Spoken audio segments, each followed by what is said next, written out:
Zooba here.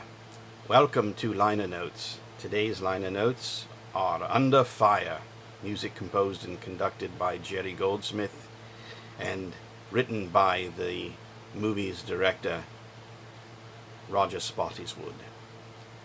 Several years ago, I went to a screening of Patton and came away immensely impressed with the splendid film, George C. Scott's extraordinary performance.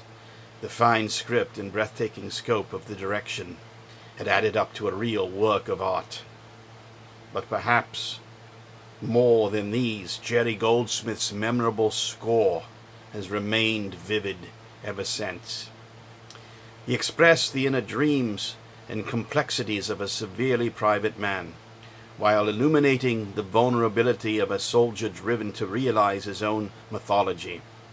In spite of the scale of the battles, he was always able to focus our emotions onto the plight of the individual soldiers and into Patton himself. There was always great sentiment, but never sentimentality.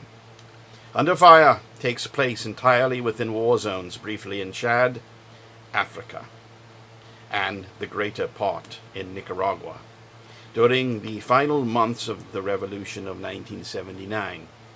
It is a story about 3 American journalists who are sent to cover the war. It is also about the war itself.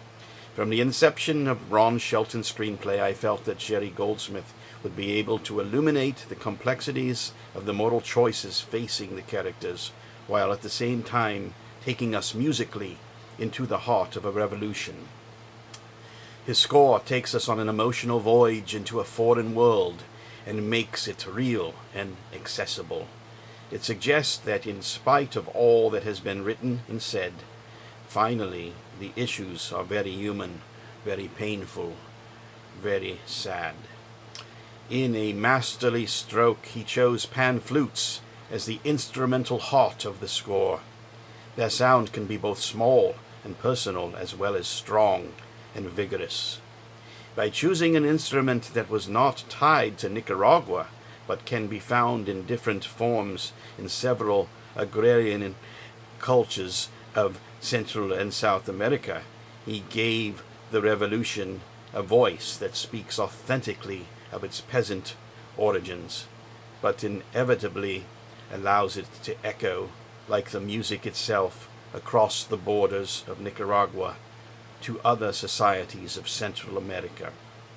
To these he added a guitar played by the gifted Pat Metheny, whose evocative solos broadened the scope of the music. He brought to the film not only his customary fine artistry, but also, and most importantly, great humanity. I speak of Jerry Goldsmith. Roger Spottiswoode.